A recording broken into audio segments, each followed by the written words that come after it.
नमस्कार, आदाब, स्वागत है आपका +24/7 में। मैं पीके तिवारी स्वागत करता हूं आपका।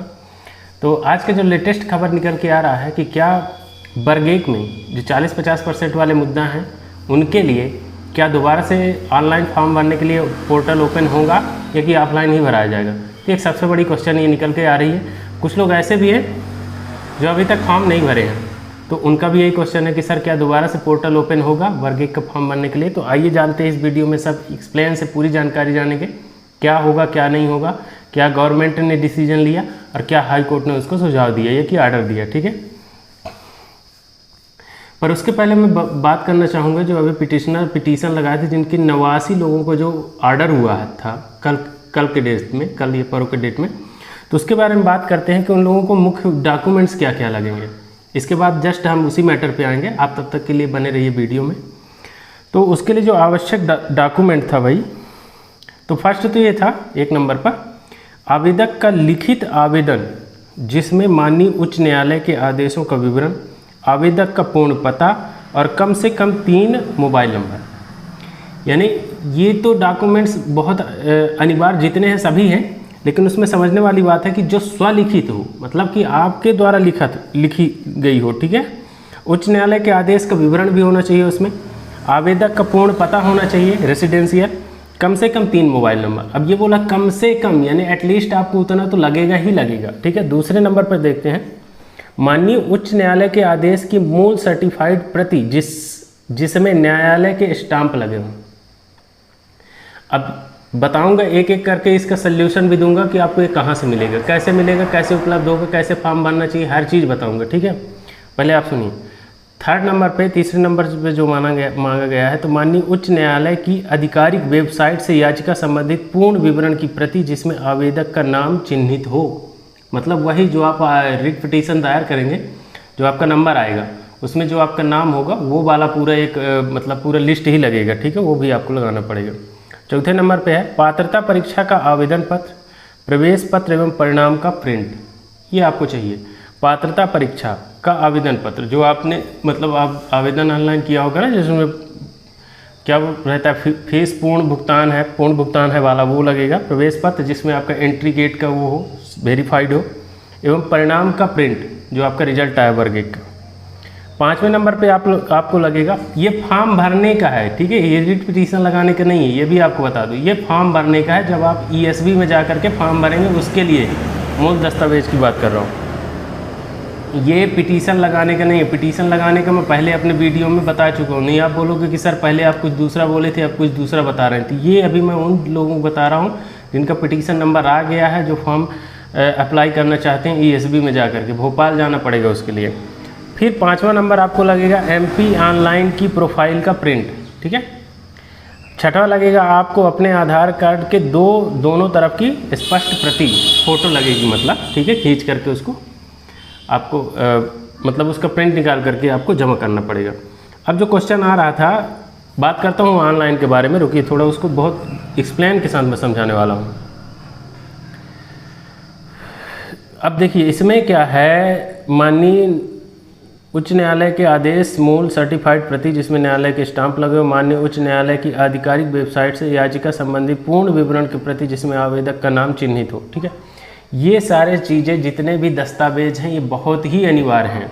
ठीक है, यदि आप यहाँ कुछ भी आपको उसमें से आपको नहीं मिल रहा है तो आपके फॉर्म ESB में भरने में बहुत तकलीफ होगी।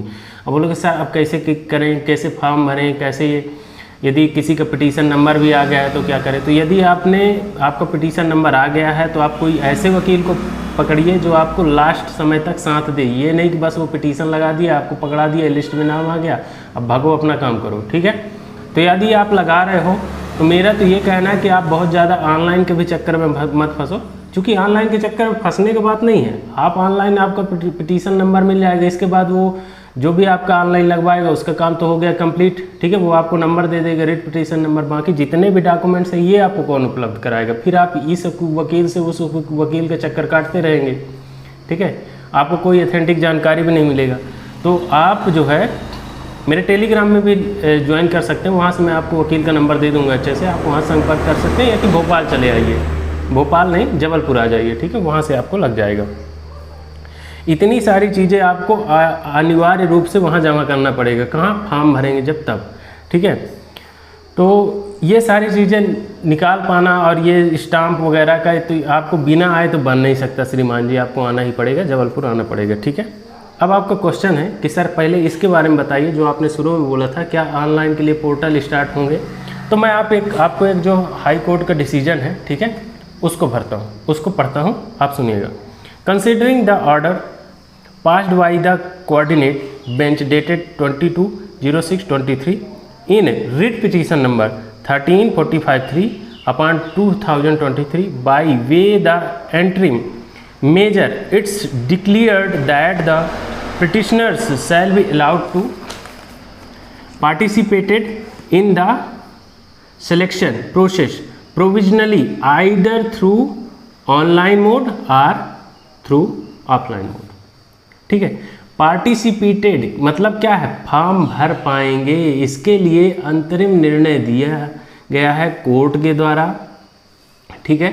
अब इसको पढ़िए, बाद में आप ये मत बोलिए कि सर आप कहाँ से ये जानकारी दे दिए। आप जा करके और उसमें यदि आप गूगल भी करेंगे ना, रिट पिटीशन नंबर डालेंगे, आपको ये आदेश की प्रति मिल जाएगी, ठीक है। उसमें यही लिखा है selection process provisionally either through online mode और थ्रू ऑफलाइन मोड। मतलब ये अब उसकी जिम्मेदारी है ईएसबी की, वो कैसे भरवाता है आपका फॉर्म, ऑनलाइन भरवाए चाहे ऑफलाइन भरवाए। अब समझने की बात है, ये एक कड़वा सत्य है मगर सत्य है।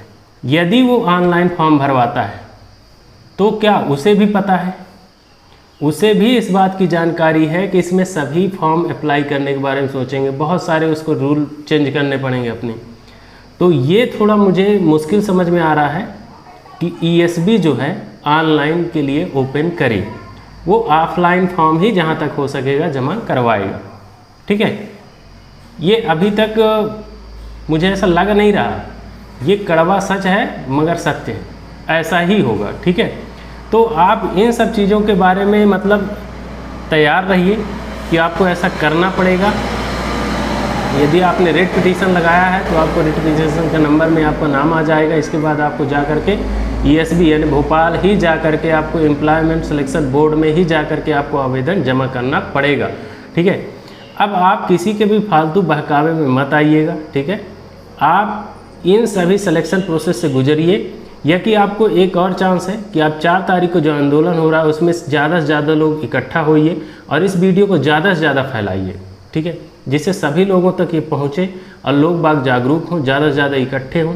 लाइक करिए, शेयर करिए और सब्सक्राइब करिए। लेकिन एक और अभी क्वेश्चन लेता हूँ मैं, एक हमारे यूजर है, उनका कहना था सर याचिका पर डेट बढ़ रही है, लगता है ये हमारे पक्ष में फैसला नहीं आने वाला है। तो देखिए ये इसमें पॉजिटिव और निगेटिव दोनों हो सकता है भाई। यदि डेट पर डेट बढ़ रही है, अभी नहीं आ रहा है, तो हो सकता है ना कि इस पर मतलब माननीय न्यायालय विचार कर रहा हो, ठीक है। काफ़ी लोगों को पिटीशन जा रहा है, मतलब एक ये तो सबसे बड़ी बात सिद्ध हो ही रही है कि कहीं ना कहीं गवर्नमेंट की तरफ से लूज है, इसलिए ना इतने लोग पिटिशनर बन करके आ रहे हैं, इतने लोग हैं। तो हो सकता है कि ये सभी के लिए करना पड़े। तो एक होप रख के चलना है हमें, वो होप नहीं ख़त्म करनी है अपनी, ठीक है।